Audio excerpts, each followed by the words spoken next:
അങ്ങനെ മഴയും തുടങ്ങി സ്കൂളും തുറന്നു. ഈ വർഷത്തെ ആദ്യത്തെ ലഞ്ച് ബോക്സ് ഉണ്ടാക്കാനുള്ള തയ്യാറെടുപ്പിലാണ് കേട്ടോ. അതായത് വാവയ്ക്ക് ഇന്നലെ സ്കൂൾ സ്റ്റാർട്ടായിട്ടുണ്ട്. ഇന്നലെ പിന്നെ ഉച്ചവരെ ആയതുകൊണ്ട് ലഞ്ച് കൊണ്ടുകൊണ്ടിരുന്നില്ല.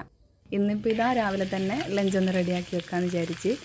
പിന്നെ വാവിനെ ഞങ്ങൾ ആദ്യത്തെ സ്കൂളിൽ നിന്നും പുതിയ നല്ലൊരു സ്കൂളിലേക്ക് മാറ്റി ചേർത്ത് കേട്ടോ.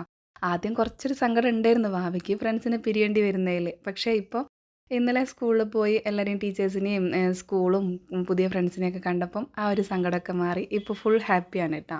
അപ്പോൾ ലഞ്ച് ബോക്സ് ആദ്യം അങ്ങ് റെഡിയാക്കി വെച്ചിട്ട് മദ്രസയിൽ നിന്ന് വരുമ്പോൾ എന്തായാലും 7:30 ആവും. അപ്പോഴേക്കും ബ്രേക്ക്ഫാസ്റ്റ് ആക്കാമെന്ന് കരുതി. അപ്പോൾ രാവിലെ തന്നെ ചോറ് ആക്കി വെച്ച് ഇനിയിപ്പോൾ ഇതാ ചീര ഉപ്പേരിയും അതുപോലെ തന്നെ ഇന്നലെ ചിക്കൻ വാങ്ങിയതുണ്ടായിരുന്നു. അപ്പോൾ അതും ഒന്ന് പൊരിച്ചു കൊടുക്കുക, കുറച്ച് ചമ്മന്തിയും വേണമെങ്കിൽ വെക്കാമെന്ന് വിചാരിച്ച്. നമ്മൾ നാട്ടിലെത്തിയപ്പോഴൊക്കെ നല്ല മഴയായിരുന്നു. ഇപ്പോൾ 2-3 ദിവസമായിട്ട് മഴയ്ക്ക് കുറച്ചൊരു ആക്കമുണ്ട്, ചെറുതായിട്ട് വെയിലൊക്കെ കിട്ടുന്നുണ്ട്. പിന്നെ വീഡിയോസ് കുറേ പെൻഡിങ് ഉണ്ട്, നാട്ടിലേക്ക് വരുന്നതും അവിടെയുള്ള വീഡിയോസും ഒക്കെ ആയിട്ട്. പക്ഷേ എഡിറ്റ് ചെയ്യാനും അപ്ലോഡ് ചെയ്യാനൊക്കെ ഉള്ള ടൈം കിട്ടാത്തതുകൊണ്ട് അതൊക്കെ പതിയെ ഇടാമെന്ന് വിചാരിച്ച്. കാരണം നാട്ടിലെത്തിയപ്പോൾ തന്നെ പനിയായിരുന്നു, ക്ലൈമറ്റ് ചേഞ്ച് ആയതുകൊണ്ട് പനിയും ജലദോഷമൊക്കെ ആയിട്ട് 3-4 ദിവസം അങ്ങനെ പോയി. ഇപ്പോൾ ഇതാ ഇവരെ രണ്ടാളെയും സ്കൂളിൻ്റെ അഡ്മിഷനും കാര്യങ്ങളായിട്ട് എല്ലാം നമ്മൾ തന്നെ നോക്കി നടത്തണ്ടേ. അപ്പോൾ അങ്ങനെ കുറേ തിരക്കിലൊക്കെ ആയി. ഇനിയിപ്പോൾ ഇതാ പെരുന്നാളൊക്കെ ആവാനായില്ലേ. അപ്പോൾ ഇൻഷാ അല്ലാ എല്ലാം എഡിറ്റ് ചെയ്തിട്ട് അങ്ങനെ പതിയെ അപ്ലോഡ് ചെയ്യാമെന്ന് വിചാരിക്കുന്നു.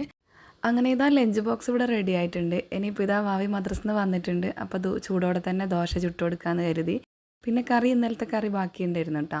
അപ്പോൾ അങ്ങനെയൊക്കെ അങ്ങനെ ഒപ്പിച്ച്. അപ്പോൾ ഇത്രയേ ഉള്ളൂ ഇന്നത്തെ വീഡിയോ. അപ്പോൾ വീഡിയോക്കുള്ള ലൈക്കും കമൻറ്റും മറക്കണ്ട. അടുത്ത വീഡിയോയിൽ വരുന്നവരേക്കും ബൈ, ടേക്ക് കെയർ.